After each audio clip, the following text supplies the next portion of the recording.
पुनः इस वीडियो के माध्यम से बाकी के 2-3 उपाय वो भी आपको बता दे रहा हूं, जो सिंपल हैं, सरल हैं, सहजता से आपके द्वारा किए जा सकते हैं।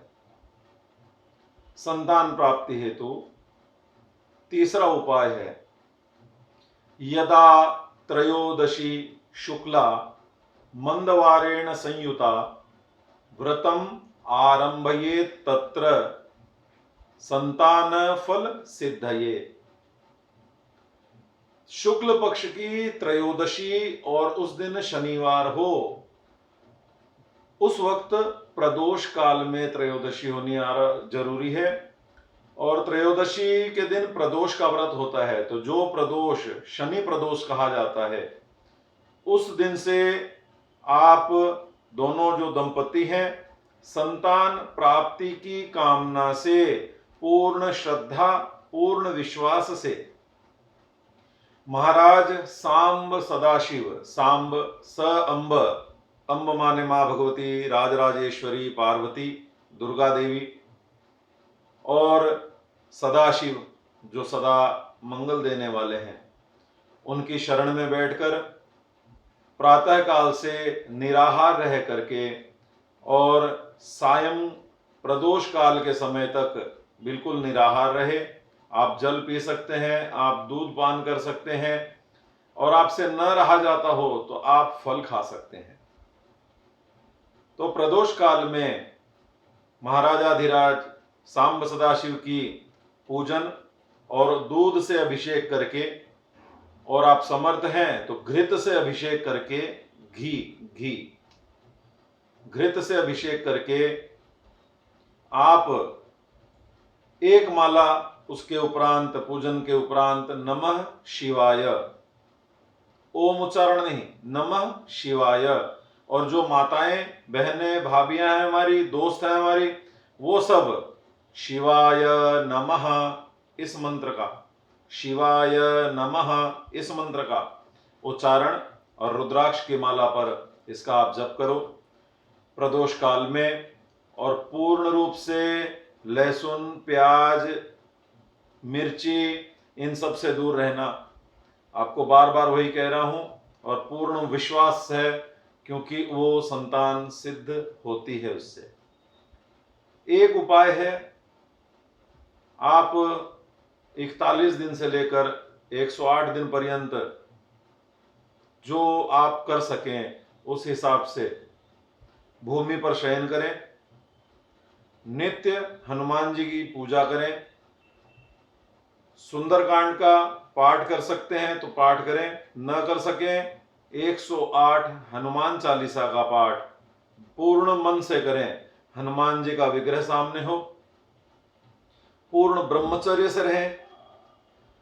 जो पुरुष है वो किसी दूसरी नारी की तरफ भी देखकर मन में वासना न लाए, और जो माताएं बहनें हैं वो किसी पर पुरुष को न देखे उतने दिन। 41 दिन ये तपस्या है। और भूमि शयन, प्रातः काल में कंद मूल फल खाएं, फलाहार कर सकते हैं, उसके बाद दूध आदि पान कर सकते हैं। शाम के समय 6, 6:30 तक भोजन कर ले, और हनुमान चालीसा का सतत जाप करते रहें। 108 पाठ हों, और मेरे जैसे नहीं करिएगा जैसे मैं करता हूं, ऐसे नहीं। जय हनुमान ज्ञान गुण सागर, जय कपीस तिहु लोक उजागर, इस तरीके से हनुमान जी महाराज को प्रसन्न करें। आपके घर में संतान अवश्य होगी। वो 41 दिन या 108 दिन पर्यंत आप रुकें। उसके बाद में ब्रह्मचर्य के बाद में वही जैसे पहले वीडियो में बताया पत्नी ऋतुमती होती है, उसके उपरांत दोनों जन धर्म को मानते हुए और केवल मेरा वंश बढ़े इस कारण से रमण करें तो संतान आपको अवश्य होगी, ऐसा मेरा पूर्ण विश्वास है। मां भगवती राजराजेश्वरी दुर्गा देवी की उपासना कुछ भी अछूता नहीं। अगर मां भगवती की आप उपासना करते हैं तो मां भगवती संतान प्रदान करती हैं। सर्वा बाधा विनिर्मुक्तो धन धान्य सुतान्वितः मनुष्यो मत प्रसादे न भविष्यति न संशय। आप माँ भगवती की आराधना नवरात्र में करें या प्रत्येक अष्टमी को, शुक्ल पक्ष की अष्टमी को व्रत करें और कृष्ण पक्ष की अष्टमी और चतुर्दशी तिथि को माँ भगवती के सप्तशती स्तोत्र का पाठ अपने घर में पूर्ण जानकार कोई ब्राह्मण हो उनसे करवाएं, या आप श्रद्धा करते हो, आपका उच्चारण सही हो तो आप करें। और संतान देने वाला स्तोत्र है, अभिष्ट सिद्धि का स्तोत्र है संतान का, संतान गोपाल स्तोत्र 101 श्लोक हैं, उसका आप पाठ कर सकते हैं। बिल्कुल पहले हिंदी पढ़ लीजिए ताकि आपको पता चले कि मैं क्या पाठ कर रहा हूं और श्रद्धा बढ़े, तब उसका पाठ करिए। एक श्लोक और है, इसके 4 लाख जप अगर आप करते हैं ब्रह्मचर्य रहते हुए, जितने अनुष्ठान है सब में ब्रह्मचर्य बहुत जरूरी है। अपनी पत्नी का स्पर्श, और ये पत्नी पति का स्पर्श काम वासना से बिल्कुल ना करे।